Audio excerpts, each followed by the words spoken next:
Hello, everyone. Welcome to the Early Prelims podcast. I'm your boy Fenyan. We're here to talk about the UFC. We had a week off, so we won't be recapping the action from last week. So we'll get immediately into this week fight event between. This is Epic SLOP, man. Let's go in a little rant about it. We have talked about it in the past. But what are these events, man? It's not only that the card is like low quality and we'll get into the fights, but it's also like this main event is like, does Derek Lewis really like bring the viewership?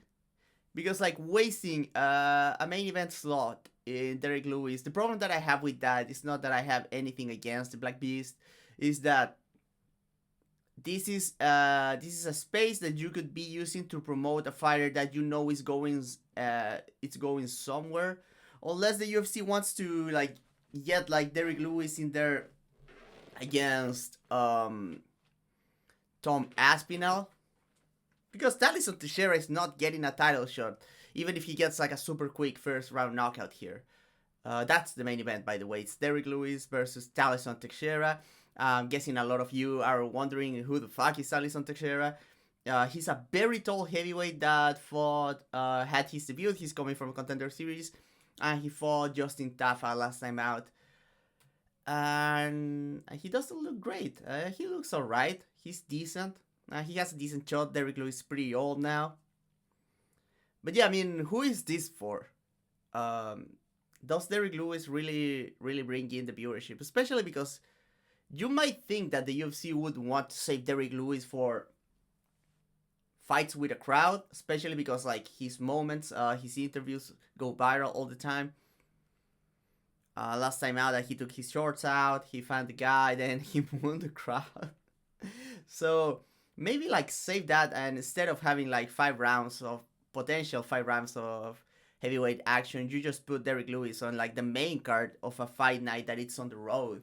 But but yeah, I really don't know who is this for, because this is, oh no, this is actually in front of a crowd. This is not this just feels like Apex Lop, but it is not. I was wrong. This is in Nashville, Tennessee, in the Bridgestone Arena.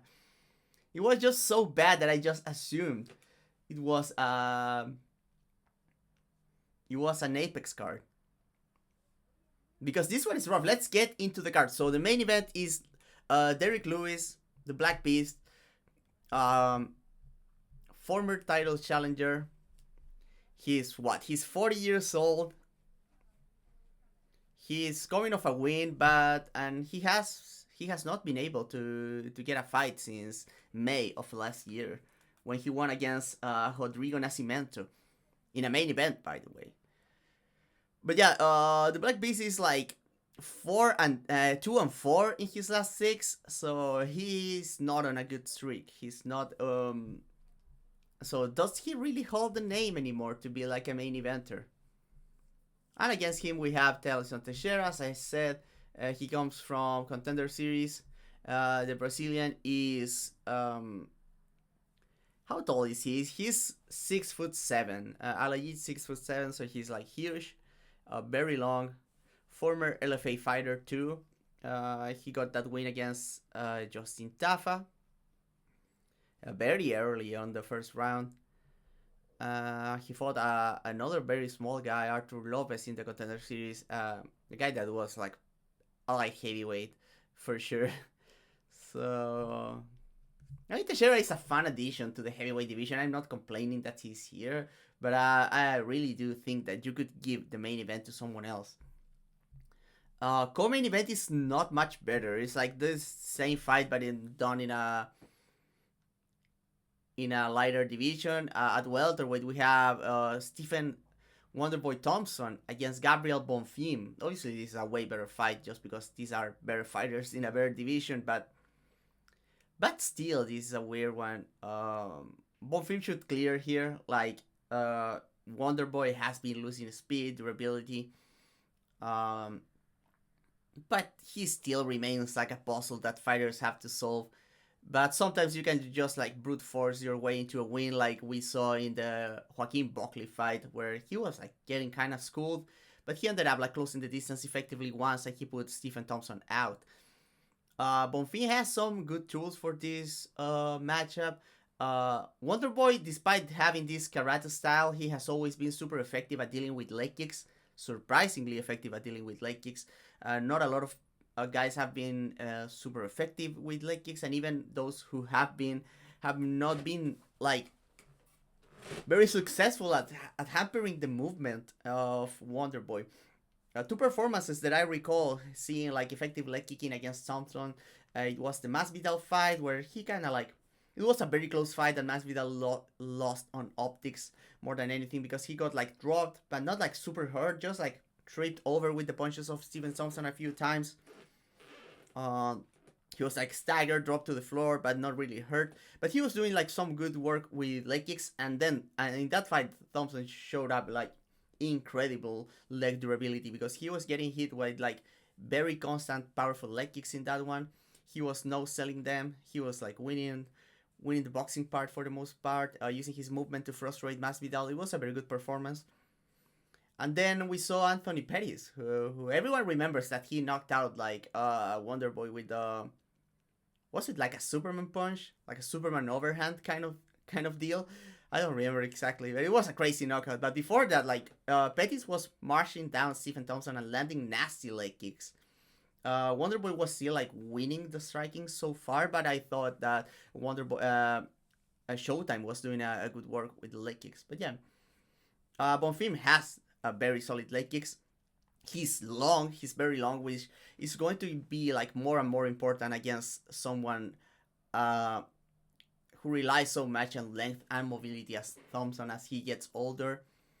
And Bonfim, what he does have is like big power on that left hook, and he has nasty Anaconda Dars series that he can close the show with. So if he hurts Wonderboy at any point, or he gets a takedown, which the takedown defense of Thompson has also been like not been looking at its best anymore lately. Bonfim has the avenues for wins, but I feel like Bonfim depends a lot in Thompson being old to win this one. And we have Kelvin Cater against Steve Garcia, the meme machine. And this one is like, Cater obviously not as old, but he has some mileage. He has not been looking like himself lately. Steve Garcia is one of the few like Winklejohn fighters that are somewhat successful in the roster nowadays. And Garcia, what he does have is like he's janky, but he's kind of smart and he's very powerful and he's like a way better grappler than you would expect. He has nasty ground and pound too. So he's violence all around, and Cater has not been looking great, but Garcia will not be offering like the Yusuf Salal puzzle of moving around on the outside. So Cater might have a chance to put his 1-2s together here. Maybe his uppercuts, his sharp boxing that he has when he has someone standing in front of him. But if the durability is not there, and it looks like the durability is there still, Steve Garcia is a huge hitter. He's a grappler. He might be dangerous. So this is somewhat interesting, but it's kind of depressing because Cater was like so good at one moment, and he's like not anymore. I feel. Um, then we have the actual good fight of the card, and this one should have been the main event. Obviously, these guys are like I think neither is ranked right now, but if you wanted to put like good action for the fans, we have Nate the Train Landwehr, coming off that loss, the rough loss against Do Ho Choi, the Korean Superboy, where Do Ho Choi looked fantastic, man. I feel like Landwehr like was trying to mount on the comeback, but Do Ho Choi did so much damage early that he couldn't like get going. I feel Landwehr. So yeah, Landwehr is fighting Morgan Charrier, who is like has been like a must see TV in this UFC run. I know that he was called like boring a few times when he was a Cage Warriors fighter. Not super familiar with his career previous to the UFC, but in the UFC he has been action all around. That fight with Chepe Mariscal, one of the most underrated of the year. Um, and then the Nate Wood fight, fantastic one too. So yeah, I'm super hyped about this one. This one is going to be great. this one is going to be solid. I'm very happy that this one is on the card because nothing else like really stands out. Vitor Petrino is making his heavyweight debut against Austin Lane. The height and reach difference is going to go crazy here, but Vitor Petrino hits insanely hard. It's very athletic. I wonder how he's going to look at heavyweight because he was not like he was a very well sized like heavyweight, but not like kind of huge, especially frame wise. I mean like dimensions wise, like the height and reach. So it's going to be interesting to see how he looks next to Austin Lane, who is like super long and legit dude, a legit heavyweight that can never make 205. But Petrino also is like a decent grappler from top position, but we'll see because he has been. I feel like at 205 he has been used to being like the super strong guy, and I'm not sure if that's going to be there anymore at heavyweight. Junior Tafa, the brother of Justin Tafa, is fighting Tuco Tocos at a light heavyweight bout. I'm not going to complain about this one because this one is going to be fun. This one is going to be silly. These guys are action fighters through and through. Junior Tafa is actually like kind of cool if he gets going, and unless Tocos goes for the takedowns, this should be a banger on the feet. Chris Curtis is moving back to welterweight, and he gets Max Griffin here. Griffin has some ability to move on the outside, so that could be interesting because Chris Curtis has had trouble, just like Kelvin Cater that I mentioned before. He's not that great at cutting the cage. He has good footwork when it comes to his position relative to his opponent, but he really wants to have his opponent in front of him to unload. But what I do feel is that Chris Curtis will get a big advantage on every time they exchange in boxing terms. Griffin has power. He has some decent uppercuts, some ideas, but he blitzes a lot, and I'm not sure how successful it's going to be that against Curtis, who is a very good counterpuncher. Curtis is going to also be able to compete at kicking range if Griffin tries to play a longer fight. So I like the Curtis chances here. Jake Matthews is fighting Shidi Njokuani. Matthews, I am guessing he's going to try to play wrestler here. This one, a decent chance that is fun to watch, to be honest. Unless Matthews is just like getting takedowns and not doing anything with them, which is certainly a probability here.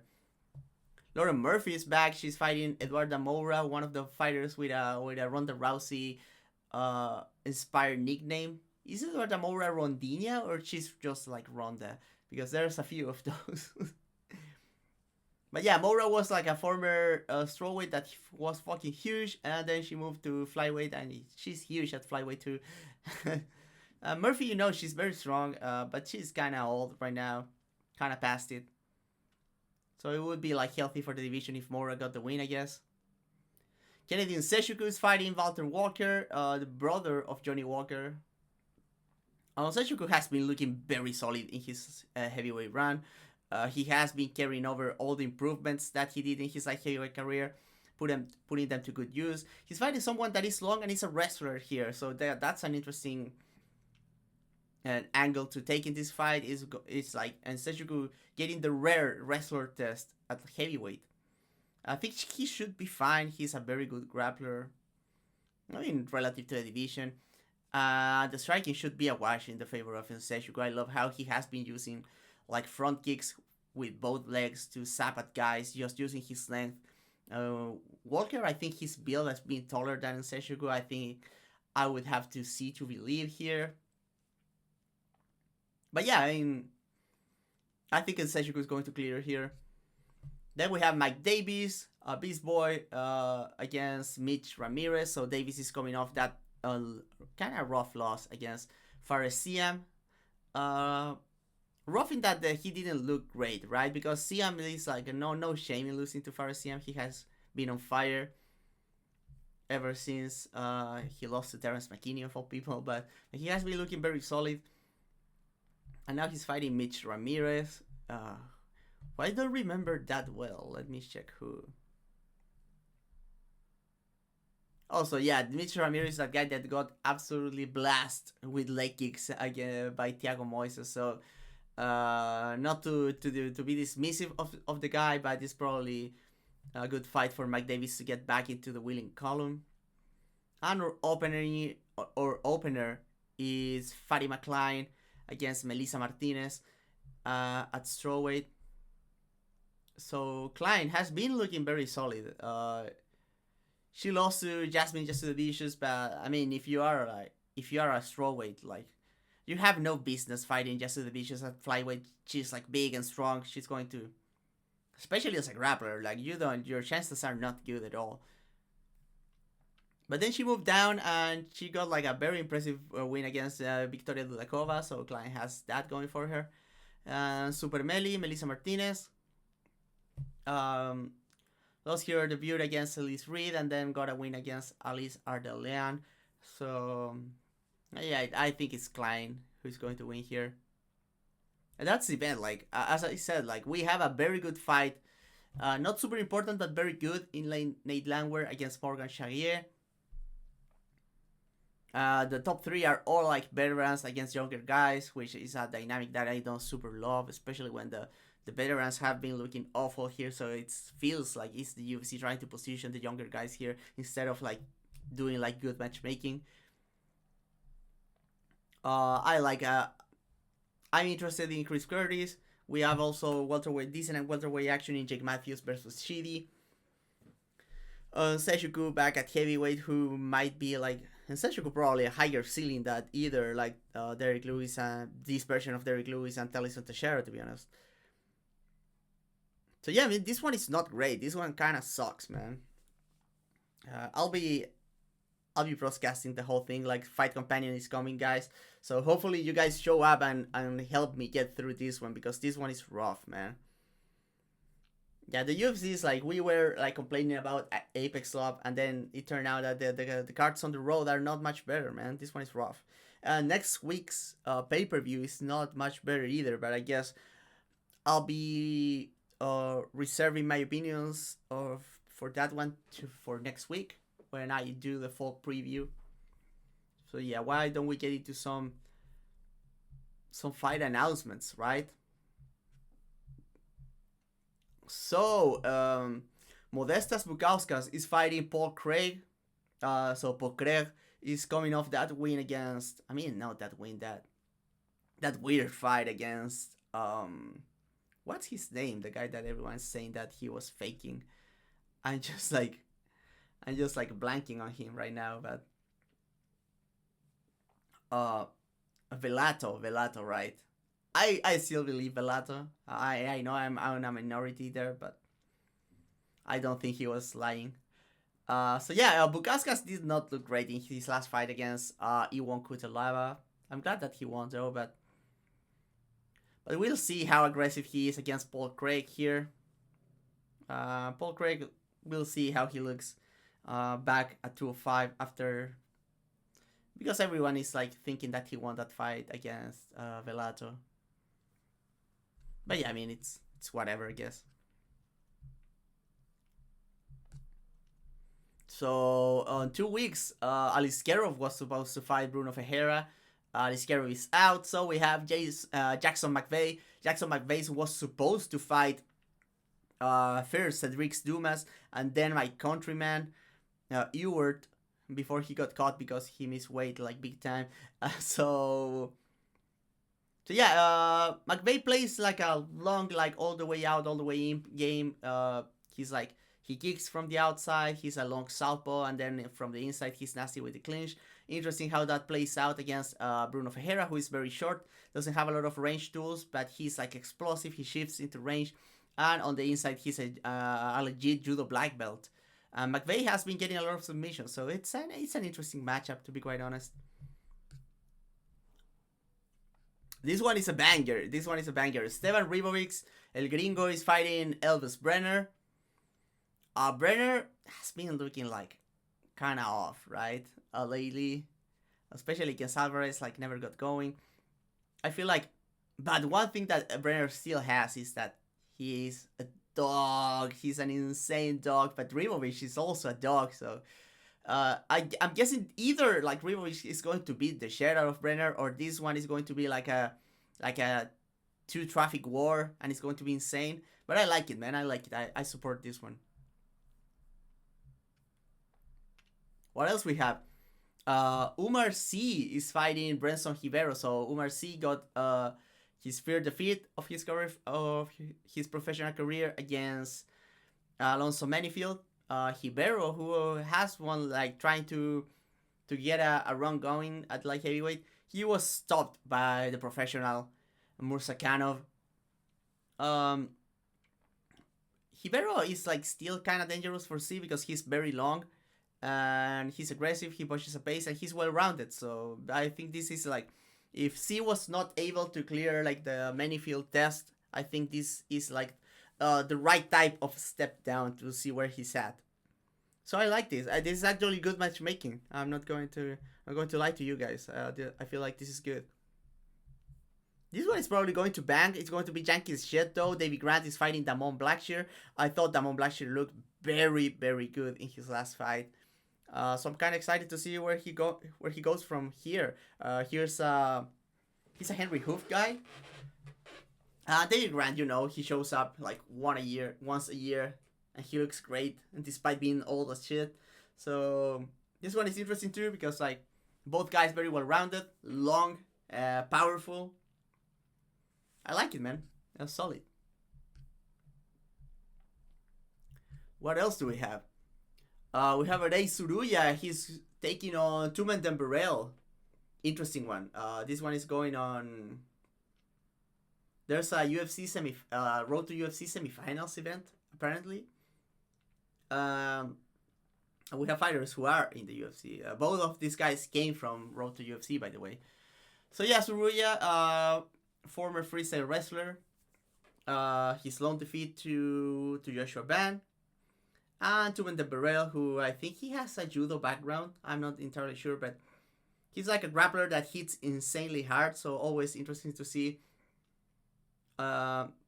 with someone who has like the grappling shots is going to have a big power advantage here. So Tumen Demberel probably looking to use his grappling to keep it on the feet and bang it out, and Suruya will use his very creative grappling against someone who can actually grapple. So solid fight. What else we have? Brian Ortega is fighting Aljamain Sterling for some reason. I mean, this is good matchmaking. I wonder where Ortega is right now. He didn't look great against Diego Lopez, but maybe he got like concussed super hard early in the fight and could never recover. But he didn't look great. But he's an interesting matchup for Sterling because like Ortega is very long, and obviously he's a fantastic grappler. So we will see what kind of game Sterling tries to play. I'm guessing he will still try to take him down. I feel like Prime Ortega is a very bad matchup for Sterling. But we'll see because Sterling is like quick and powerful at 145. And I feel like 145 is better for his style of wrestling. So, but if he gets on top, we'll see what Ortega has to offer from his back, right? Johnny Walker is fighting Zhang Ming Zhang, who is like we are going. I'm not saying that Johnny Walker cannot win this one because like he can always win. He's like dangerous, but my guess is that we're going to see an absurdly funny knockout here, and it's going to be Zhang Ming Zhang, the one that is delivering here.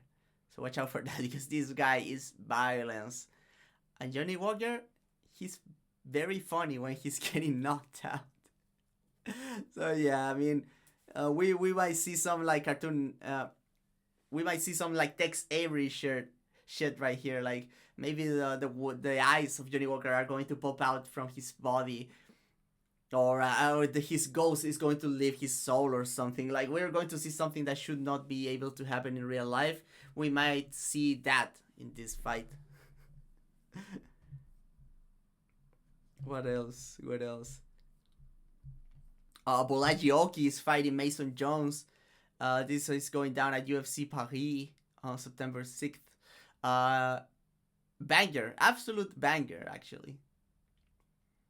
Aoki is fire, and Jones, I wonder if Jones is going to be able to wrestle him later in the fight because that's how he usually wins.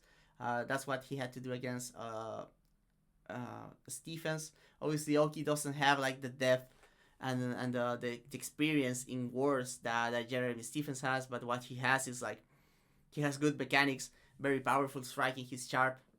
He's sharp out of the gate too. So yeah, I mean this one is a banger, man. The crowd is going to love this one. Kevin Holland is fighting Daniel Rodriguez for whatever reason. I'm not sure about this matchmaking here, but sure, whatever. Really hope D-Rod wins here, but I think like Kevin Holland is going to do his thing. Rinat Fakhredinov is fighting Andreas Gustafsson here. I'm guessing like everyone wants Rinat to win here because he has been winning so many close fights, some straight out robberies here and there. But I gotta root for Rinat here for reasons. Some reasons that you might be able to see in the picture of Andreas Gustafsson. So I cannot root for this guy, man. He's sketchy as shit, man. This one is interesting, like matchup wise, because like Gustafsson is like he put all his skill points into clinching. He's like kind of bad at range, but inside the clinch, he's like very physical. He's big for the division. He's nasty with the knees and elbows. And Rinat is like a legit wrestler. Rinat is probably going to have a big advantage at range, but Rinat has gotten tired in the past. Gustafsson is like a workhorse. Rinat's probably the superior wrestler here, so he might be able to find takedowns. I don't know, man. It's sketchiness aside, this is good matchmaking. I like it. Diego Lopez is fighting John Silva. This is 5 rounds because this will be the main event of the Noche UFC event on September. This is going down on the US, by the way, because Mexico couldn't get their arena ready for this one, so this is not a pay-per-view anymore. But great main event. So excited to see like Jan Silva against like a big lump dude who is orthodox, because Jan Silva has been mostly a southpaw killer in his UFC run so far. And Diego Lopez, you know what he brings to the table. He brings the power. He's a dog. He's very good jiu-jitsu guy. Has been improving the wrestling. He's dangerous in transitions. So yeah, I mean, a fantastic fight. I love it. What else do we have? Rinya Nakamura, former Olympian, is fighting Nathan Fletcher, that guy that lost to Kaylan Loughran, and now Loughran is caught, and Fletcher is still in the UFC for some reason. But Fletcher is fun, man, and he's very well rounded, so he's an interesting test for Nakamura, who struggled big time out in his last fight against a guy that could wrestle defensively and be aggressive on the feet. We'll see if Fletcher can do a bit of that. Fletcher a solid wrestler, but he has been taken down, so that's dangerous. But then again, he might be able to work like get-ups, and on the feet, he might have an advantage, even though Nakamura is like fast and dangerous on the feet. Fletcher should be the more comfortable striker, for sure. And lastly, the main event for that UFC France card in Paris, it's going to be Nasruddin Imavov against Caio Borralho. So this one should be for a title shot, and I'm excited about this one, especially because it is 5 rounds. Imavov has been fired lately. Borralho stepped up big time for that fight against Jared Cannonier, where he almost got that knockout on the 5th round. I'm very interested about this. Caio is very long, he's strong, he's a good grappler. He has very good cardio, so Imavov has been like, it looks like Imavov has addressed the cardio issues so far, but we'll see against someone that will be there competing with him everywhere throughout the 5 rounds. So it's a very interesting fight, man. I like it. And those are like all the big fight announcements. So we'll leave the podcast at that, I think. Just a short one. The fights are not great this weekend. We'll be honest about that. Remember that I'll be back with the Fight Companion on Saturday, so watch out for that. By the way, look at this. Like, look at this guy. Look at this guy. This guy is neat, man. This is the Body Punching Crew logo. This is the lever here. New merch. A new Body Punching Crew merch is going out this week. I'll be working on that. I'll be releasing a new store. We're moving away from Teesprings, so watch out for that. I'll probably make an announcement video here on YouTube, and I'll be having some like maybe not like completely new designs, but some variants. Maybe with the logo a bit smaller here or in the form of a patch. We'll see, but we're getting some new Body Punching Crew merch. So if you want to support me, you can always do that. If you want to support me in other ways, you can head over to Patreon. Um, for whatever amount, you can get access to a big library of exclusive content. I'm posting weekly on Patreon. I have been diligent about that. And for $5, you can get access to our Discord server. There is a very fun place to be if you want to talk about fights and other stuff. We're cultivating a nice community over there. So consider that if you want to help me push through with this content for you guys.